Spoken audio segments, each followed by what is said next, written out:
Hi guys, welcome back to my channel. It's your girl Jen J. If you're new here, welcome. I make bomb natural hair videos, girl. So glad you found me. One of the most common questions I get is how often should I change my hair routine? Very good question. Today we're going to answer it while I show you some footage from last year.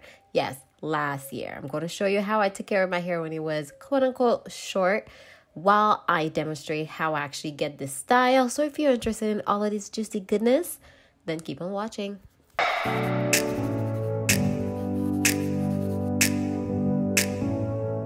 guys, welcome back to my channel. It's your girl Jen J, and I'm looking really crazy. I can't believe I'm looking like this out in the internet. But this is real life. This is exactly what I look like right now and what I've been looking like for the past couple of days. You know what? I'm feeling the hobo look. My hair is an absolute mess. I have bobby pins randomly in my head. That's how you know it's time to wash it. It's been 2 weeks since I washed my hair and I need to get it together. And together we will get her. You guessed it, we're gonna start with pre-pooing. Of course, you guys know that's my holy grail. You don't start washing your hair without pre-treating your hair. And I do this with an oil. At the time, this is the oil that I was using. And all that to say that my routine actually hasn't changed that much. And I don't actually think it's necessary for you to be flip-flopping and changing your routine as often as you want to. The whole point of having a routine is to have something that you can fall back onto, something that works for your hair and your holy grail way of taking care of your hair so that you can always go back to it. So my routine actually remains the same, and I will advise that you do the same once you find something that works, obviously. However, some of the methods has changed, and we'll talk about it as we go through the video. I'm like, oh my gosh, shawty, tell me, dude, like a switch. I'm like, oh my gosh, shawty, clearly, one thing that hasn't changed is dancing in the shower. I mean, are you really washing your hair, sis, if you're not dancing in the shower? I mean, I don't know. So one of the main things that changed in my routine is how I wash my hair. Up until last year, I did not start washing my hair in sections. I only do this now because my hair has gotten a lot longer, so it makes it a lot easier for me to wash and detangle afterwards. But up until last year, I was still winging it, girl. I was washing like Becky. Look at me with this shampoo right now. Jennifer, woo. Now it makes my palms sweaty just thinking about how hard it would be to detangle afterwards. But listen, I could get away with it last year, and I sure did.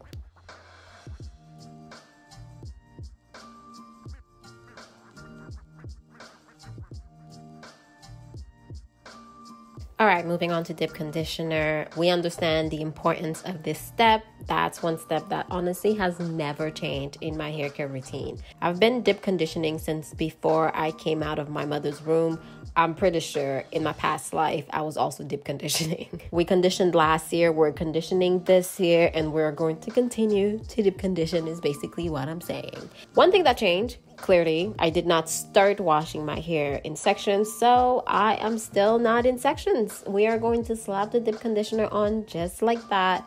And again, my hair was shorter. It was okay. It was a little bit more difficult afterwards, obviously dealing with my hair. And as you can see, before I get out of the shower, I try to finger comb my hair and try to take some of the major tangles out. Would I advise doing this? No. I think a better way to alleviate all of that stress is to just wash your hair in sections. So then it's already in sections by the time you dip condition, and then you're ready to leave the shower with your hair in sections, ready to detangle.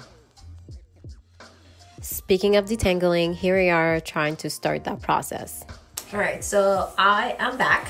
First of all, if you haven't noticed, and I have the dip conditioner in my hair, and oh, it feels so good. I really like the dip conditioner. This shampoo, you know, just shampoo. But this conditioner though, I likes you. Of course, we didn't wash in sections. Honestly, if you get one thing from this video, it is to wash your hair in sections. Anyways, here we are. We are going to try to do our best to detangle our hair. It is not bad because the dip conditioner really helps soften my hair, soften the tangles. So it's not in bad shape and it's not really hard. And by hard, I mean, you know, we're doing our best.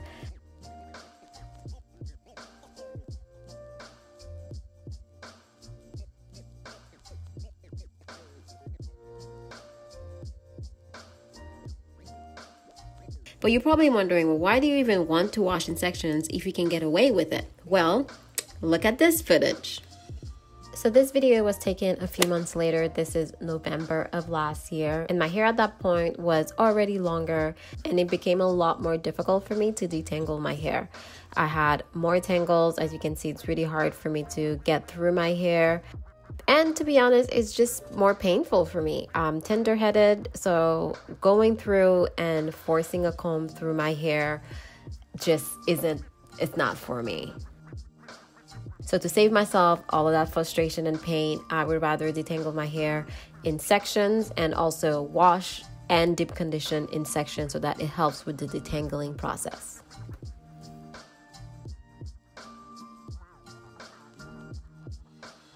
Anyways, back to this video. I'm going to continue detangling my hair, putting it in twists. One thing that hasn't changed is me detangling my hair while I have the deep conditioner still in. That's because I take advantage of the fact that it's moisturizing. It gives me some slip to detangle my hair versus detangling my hair when it's dry.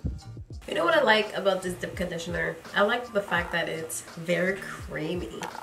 Like, I don't know, it has good slip, it is moisturizing, but it's just super creamy, you know? Like, I just feel like my hair is getting that extra love. So we know that using a towel on your hair like this is a big no-no. So use a microfiber cloth or a t-shirt to dry your hair. Do not use a towel. It will snag your hair and create some damage. Anyways, moving on to styling. All right, so I'm using a leave-in conditioner and a butter to style. So this twist cream situation. Originally, I actually started by cornrowing my hair, and then I kind of felt like I didn't really like it. So I took down the cornrows. Can you believe that? Yes, I'm that person that will take down a whole style. Well, not a whole style, half a style, because I want to get it right.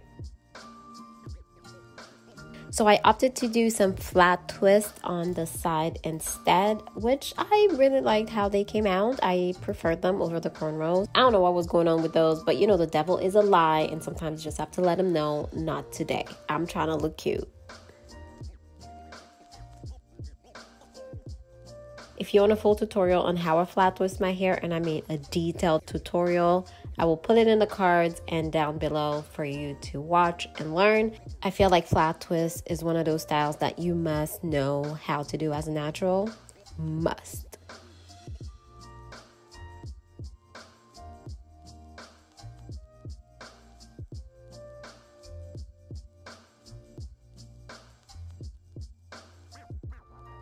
I quickly tossed this flat twist in. Not what I originally wanted to do, but it was the quickest thing that was going to get me out of here.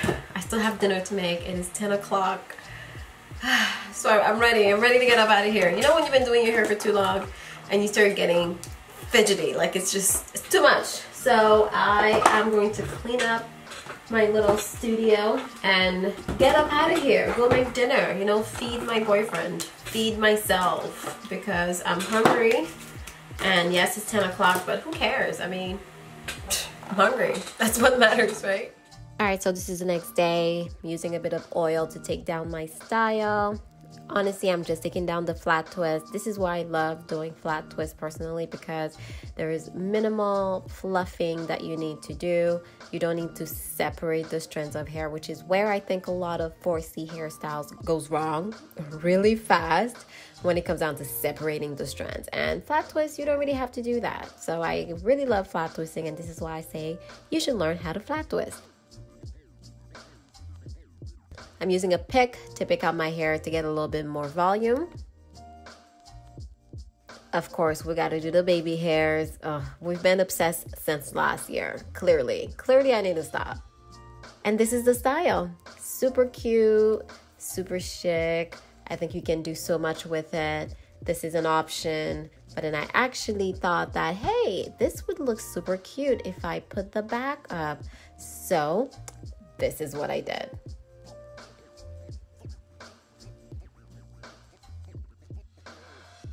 And there it is. It's super cute. You can wear it up or down. And if your hair is shorter, you can do it. If your hair is longer, you can do it. So this is a super cute style. Anyways, moral of the story is that my routine has not changed. I've been doing the same steps for as long as I could remember in my hair care routine. The steps are technically the skeleton of a good hair care routine, and then you can swap products in and out as you feel, or if your hair is acting up, then you can do something special to it. But having this routine is key, because then that's what you can always go back to really take care of your hair, especially if you ignore her or if you just really need a good boost of moisture. Thank you so much for watching. Give me a thumbs up if you enjoyed this video. Don't forget to hit the subscribe button on your way out. If you made it this far, sis, you might as well subscribe.